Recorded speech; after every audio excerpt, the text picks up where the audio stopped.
My friends, it is Monday and I am back in Estonia, and before we start this video I want to do some positive manifestation for you. Whatever you're doing, if you're going to work and this week starts for you, I do hope it is going wonderfully and that you feel fulfilled in your life and believe in what you're doing. There are some big news today, but we have to start with something extremely sad. My countryman, a fellow Estonian, the second Estonian ever to have perished in the Russian invasion against Ukraine, second Estonian to have fallen. His name was Tanel Grigul and he fell. He was fighting since last year in the Ukrainian International Legion alongside Americans. He was killed in Donetsk Oblast near the city of Liman through a Russian Iranian Shahed drone, or Geran drone as the Russians call it. It's a tragedy for all of Estonia. Since Estonia is a very small country, we only have had 2 fallen comrades in this war. It's a tragedy for me. Throughout the weekend, this next bit of news caused so much chaos and confusion in the internet that I feel like I have to clear this away. The entire Telegram and Twitter was filled with, I'm gonna call it straight, fake news and hype. The United Kingdom is going to send their troops into Ukraine to fight there or to train Ukrainian soldiers. Now, my friends, we'll go into it and look what this is all about. And I can already tell you this is a huge communication failure. Before we clear all of this up, I will read you Medvedev's response from Russia to the possible sending of United Kingdom's troops to Ukraine. And if you're from Britain, you want to hear this. The number of incompetent leaders in NATO countries is on the rise. One newly minded imbecile, the British Defence Minister, has decided to move English language training courses for Ukrainian soldiers to Ukrainian territory. In other words, he's turning his instructors into legitimate targets for our armed forces, fully aware that they will be ruthlessly eliminated. So this is Medvedev's message to not only the British Prime Minister but to the British people. And not as mercenaries but specifically as British NATO specialists. Another fool, the head of the Defense Committee in Germany with a hard to pronounce surname, is demanding the immediate supply of Taurus missiles to the Ukrainian nationalists. This is so that the Kiev regime can strike at Russian territory to weaken our army's supply lines. Apparently this is said to be in line with international law. Well, in this case, strikes on the German factories producing these missiles will also be perfectly in line with the international law. So Medvedev threatened both the British people and the German people in this one post. Let me know in the comments if you are from either of these countries and how does this make you feel, because I am angry. Now, what really happened? Are the Brits really going to send their operators into Ukraine? The short answer is no, and the long answer is also no, but I can understand how Twitter and Telegram went crazy for 2 days. The United Kingdom's defense minister expressed his opinion in the long term to send British operatives into Ukraine in the long term. Now everybody took this out of context and forwarded and expanded this information. As this is happening now, the UK has decided to send troops. It got so big that the British Prime Minister actually today cleared up the mess, saying that no, we have no such plan, we're not sending any operatives into Ukraine. We're training them on British soil and we're very proud about it, and we're leading that aid given by training in the world. And I want to say thank you, Britain, for doing that. Britain has really stepped up in the aid for Ukraine. But no, to sum up, UK will not send their operators into Ukraine in any short-term future. They see this happening in the long term. Another huge confusion maker and reason for panic and fear and mental destruction is the American support for Ukraine. Now let's clear this up also. What is really going on? People are tweeting and screaming in their telegrams that America is stopping their support for Ukraine. Ukraine is doomed. No, my friends, it is not that black and white and that simple. First of all, before we go into that topic, I want to clear this out. The United States billions sent to Ukraine are not in that whole sum sent physically to Ukraine, the money, or transferred to Ukraine. A huge amount of that money will be for United States internal use. That means for this money, United States factories in the US will make weapons that will be sent to Ukraine. That means the salaries for people in the US making these weapons will be paid in the United States. So the money will not go to Ukraine in its entirety. So people screaming that we have given so much to Ukraine, look at us Americans having these and these issues to fix, then I have to say that yes, a lot of this money actually goes to the United States to pump up the weapons industry and for paying salaries for people who work in these weapons factories. So it is, in a way, a boost to the United States economy. Now, if you don't agree with me, put it in the comments, but this is how I see it. Also, I want to share with you this aid to Ukraine photo sheet according to the country's GDP. As we can see, Latvia is number one with 1.01% of their entire GDP, and Estonia is following close behind. We're switching all the time. And I know Estonia has given 33% of our entire military spending to Ukraine. A small country, but we know firsthand what it means to be under Russian occupation. We don't forget this and we don't forgive this.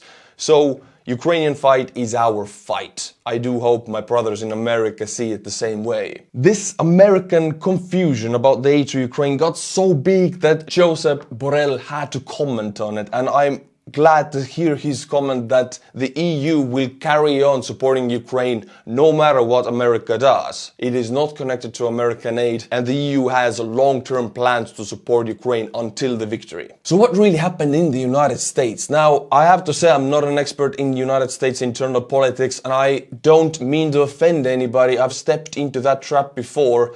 I will tell you as I understand it, and if I make mistakes, please correct me in the comments. Last week there was a vote, and about half of the House Republicans voted against the next 300 million USD aid packet to Ukraine. That is one of the first aid packets voted out of existence. And that caused panic because almost every one of the aid packets has gone through. The money was later approved separately, so it will still go to manufacturing of the weapons for Ukraine, but we can see the trend in the mindset of some Republicans. What happened next? On Saturday, a $6 billion aid packet to Ukraine was cancelled in favor to keeping the government running. Joe Biden asked for about 3 times as much, and even the 6 million was cancelled. Both House and Senate overwhelmingly supported the brakes on sending that 6 billion in favor for keeping the government running. In other words, to avoid costly government shutdowns in America.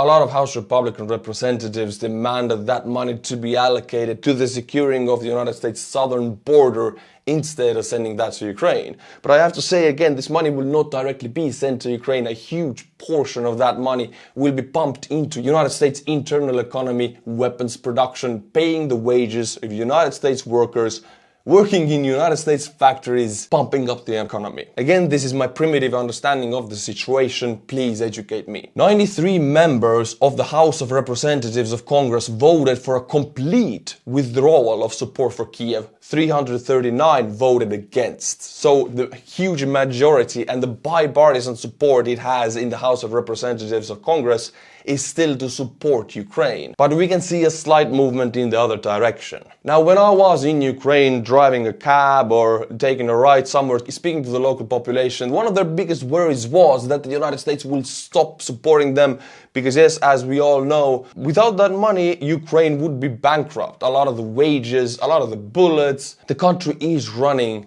thanks to foreign support, EU and the United States. And if US pulls back, EU will have to step up or Ukraine will lose. It's a simple option. Now, I have full belief in my American brothers, and if you are in the United States, please confirm this in the comments. Let's stand together for Ukraine. For me, there is no choice to allocate the money to the southern border or to focus it on any other troubles, because if Ukraine loses, no problem will be big enough compared to that Russia will be taking over my country. So for me, the only option is to send everything to Ukraine. Also, I want to connect to this topic, Elon Musk. I know Elon has a lot of loyal fan base and followers, but connected to this war in Ukraine, I personally have seen his posts and I think he's pro-Russian. Now, I'm sorry if I offend you with this or if you feel the need to unsubscribe, but I cannot go quiet on this anymore. Elon Musk posted this today, when it's been 5 minutes and you haven't asked for $1 billion in aid. To Elon Musk, I say, go and visit Ukraine, go and visit the front lines, go and see the burial sites, go and visit Bucha, and then see if you want to post this again. My friends, let's zoom into the Bakhmut area to Andriivka, and this is no military analysis, I just want to show you how the settlement looks like. There was a huge, almost 6-month fight to liberate Klishivka and Andriivka. We all say it's an urbanized area, Ukrainians liberate positions in the settlement. But what is the settlement? It has been on the front line for almost a year. Let's see what's left of it. Without any necessary comments now, I bring you Andriivka, the frontline settlement. You're looking at it right now. No houses, no walls, only reminders of basements and fundaments. There's nothing left of the settlement and nobody will live here anymore. Talking to people in Kiev, they don't want to go back to these settlements even after 30 years or 40 years. They don't want to go back to the place where their grandmother or brother got killed by Russian shelling. And there's nothing left there. So Andriivka is gone. My friends, this next bit of news you have definitely heard, but let's clear everything up so it's clear. It was a weekend, so I couldn't report it, but on 29th of September, 45 minutes past midnight, the Russians shot down, and it is confirmed by both sides, they shot down their own Su-35, one of their most modernized fighters. I'm not saying the most modernized, it's one of their most expensive and modernized planes in the Air Force. An S-300 shot it down. Why is it such a big failure? Well, because an S-300 is a very effective but an older anti-aircraft defense system from the Soviet Union. An Su-35 fighter was initiated into the Russian Air Force in 2009, so it's supposed to be fully modernized fighter jet and supposedly invisible to any old school air defense systems like something produced in the 80s or 90s like the S-300. But it shot it down. Well, it was friendly fire, that's a failure, and it was from the 80s, the system was old. That shot it down, which shows that the Su-35 is not that good in avoiding anti-air fire. The pilot perished, and it is the loss of about 43 million USD, which is the official cost of the plane. And Russia doesn't have that many of these planes, because it is filled with Western tech, Western components. Such a high-tech plane Russia is not able to produce on their own, even with parallel imports, it's incredibly difficult. What they can produce is trucks and Shahed drones, but not Su-35s. My friends, now we'll zoom into Verboa, and don't let yourself to be scared about the complexity of this map. This orange line right here is the anti-tank ditch and Dragon's Teeth of Surovikin line. And in this video you can right here see how a Ukrainian soldier walks among these Dragon's Teeth, showing physically closely how they look like. And as you can see, some of them have been crumbled. There are reports by Russian and Ukrainian soldiers that these Dragon's Teeth are mass-produced very cheaply and fastly in Russia, meaning the mixture is also cheap and weak. Probably the factory that made them took half of the money and used cheaper sand or cement mix, meaning they will crumble quite fast, and the rain is actually destroying them. And after the winter, when the expanding of the ice and changing of the temperatures is over, I think we can see a lot of cracking with these Dragon's Teeth. Them as a physical obstacle are not that big of a problem. More of a problem is the Russian positions and the firing sectors shooting coordinates on these Dragon's Teeth. So if Ukrainians need to take these 10 to 15 minutes to maneuver past them or just pedal through them, Russians do have these shooting coordinates and firing sectors focused exactly on the kill box. That is more of an issue than the physical Dragon's Teeth itself. Now, my friends, let's measure distance from northern Ukraine to Smolensk Oblast, and we can see it's almost 400 kilometers. Why is it important? Because yesterday Ukrainian drones were flying over the Smolensk Oblast. Hey, a little bit more and you're flying closer to Estonia than Ukraine. Also, Smolensk wasn't the only place Ukrainian drones were seen. As you can see from these videos, I will measure distance over the Black Sea to Sochi. This settlement right here, where a Ukrainian drone was seen, and it's almost 1,000 kilometers away over the sea from Ukrainian-held ports, meaning Ukrainians now have the possibility to send drones 1,000 kilometers away, and the Russians don't have the ability to shoot them down over the Black Sea, showing their superiority over the sea is dwindling, possibly giving away to Turkey. Now, I have visited Sochi in 2017, I still have a Russian visa in my passport, I hope it doesn't cause any issues? Well, it hasn't so far. I visited Stalin's dacha, or his personal villa in Sochi, and it didn't even have proper plumbing, and people had to carry water for him every day, 5 a.m. up to the mountains with donkeys. It was quite horrible. My friends, in this video we see a Russian lieutenant, Danil Alfyorov, who convinced 11 of his fellow comrades to surrender to the Ukrainians. They avoided tortures, being used as biomass. Now they're in Ukrainian captivity, they're able to work, they're fed 3 times a day, and they even get paid. Let's see who the guy is. Good day, dear friends. We have the honor of informing you about successful implementation of Operation Barinia. I am Alfyorov Danil. I'm the graduate of Moscow Higher Combined Arms Command School. I graduated in winter 2018, early graduation. I did not want to fight, to kill. I was against the war from the start, because the war waged by Putin is not a just one in any way. I believe Putin to be a murderer. Initially, we were leaving for the island on boats, but boats were destroyed, so we had to ford the swamp and so on, which is not suitable for carrying out tasks in the area. Our unit consisted of assault teams, mainly consisting of convicts. As an officer, I felt like I was a sergeant. The more wounded we had, the worse was getting the morale of the troops. We had refuseniks, those who refuse to fight, and they're usually put to basements by Rosgvardia or Chechen units on the Russian front, and they have this internal punishing system.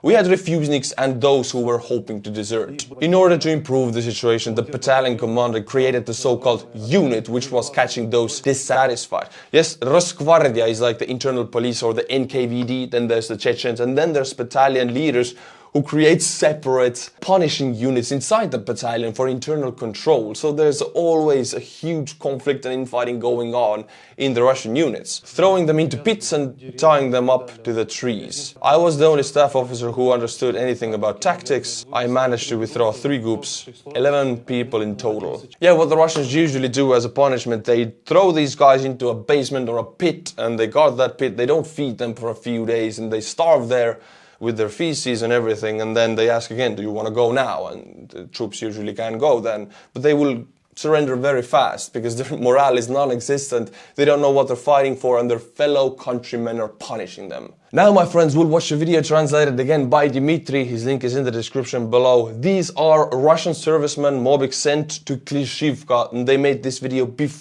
right before they went to use as biomass to assault on Klishivka. Just to illustrate the mood of men who know they're about to be sent to the mincing machine. Here in Klishivka, we lost around 1,000 people, perhaps even more, 1,200. There's nothing to do here. This may be the last time you see the lads. Today, on 19th of September, we arrived on the 0 line. We were at first given the task of recon by fire, then to take 3 line and occupy the residential area in Klishivka. Basically, go and take some buildings. It's a very primitive and simple order, but I guess that's what they give to the troops who have no training, because they cannot understand anything more complex. For your understanding, in Klishivka from the lakeside, 2 leopards are operating. The zone is fully fired through and the shelled with clusters. Moving out are 10 of us and 5 are covering. Only because we didn't take them so we'd have a chance to come out. Enemy manpower superiority is reportedly 10-fold. They're better armed. We have no magazine, nothing. Machine guns are rotten. We use whatever there is. Yes, many people don't believe that Russia has this issue, but they are actually having issue with simple Kalashnikovs, because they have millions of them actually in storage, but they have been there for 50 years and they're not maintained or stored correctly. See, when I went to the conscription in Estonia, I got a 50-year-old rifle and it was held inside oil. I had to clean it and it fired like it was new, because it was 50 years under some kind of oil lubricant, no rust, nothing, perfectly works. In Russia, they put them in warehouses. Sometimes the water drips on them. Sometimes there's no oil. They don't cover them with oil or with something that, you know, fights away the rust. Sometimes the warehouses are not heated. They're just cold hot. The wood starts to rot away. There's an issue with these millions of Kalashnikovs that Russia has. They don't work properly. They're rotting. What regiment is this? 1307. Unit 78567. No one is hiding faces. If anything happens to us, we want to tell our relatives that we stood till the end for Russia and for your good. We have no cowards. We will do our thing anyway. No one will be scared. No one will run away. This is half a month ago. these lads are possibly gone, or they have given themselves into Ukrainian prisoners. If they haven't, they're gone. That's the reality. So we were promised artillery support and evacuation. But if our team does not return, if something bad is going to happen, this video will immediately go out on the internet. So it is out on the internet, something bad happens or they did not return. Now I do hope they had some sunflower seeds in their pocket. On behalf of our group of 10+5 support, we want the society to raise the question of the training of the mobilized and contractors. You can see a huge, you watch this video, maybe, oh, okay, they want the society to raise the question, not against Putin, not against the war, but against the poor training. So they're pro-war, pro-Putin, pro-Russia, but they don't like the way they're trained and sent as biomass. If they were trained as elite airborne forces and sent to kill Ukrainians, that would be fine for them. So we can hear the true Russian imperial mindset. They're getting ready to get assaulted, grinded up as biomass for their Tsar, and they're fine with it. The only issue is that they were not trained properly for it. Guys here are already on their second contracts. We have Akhmat, we have Spetsnaz, we have Wagnerites. Also Spetsnaz, before the war everybody knew the Russian special forces. Yes, they are, but the way Russian army works, it's a conscription system. They install conscription into the regular forces as 50-50. Every Spetsnaz squad before the war, that's how it was at least before, now it's all mixed up, had 50% conscripts and 50% regular forces who were actually trained special forces, and their job was to train the other 5-6 guys who were conscripts, young lads who were not motivated at all.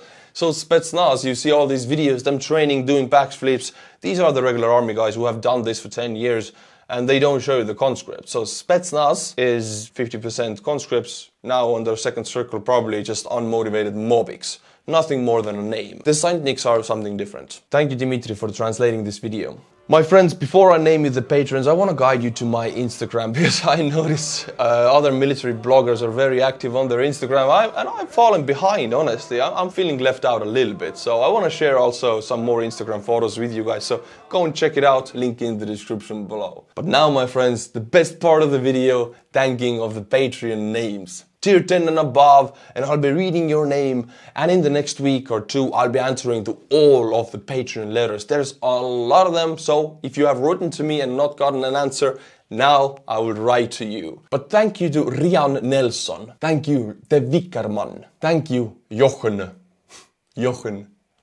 no John, Jochen. If you come to Estonia, you're Jochen. That's how it is. Bjorn Tore Kulseng. Tore in Estonia means nice, great, or yeah, fun, nice, Tore.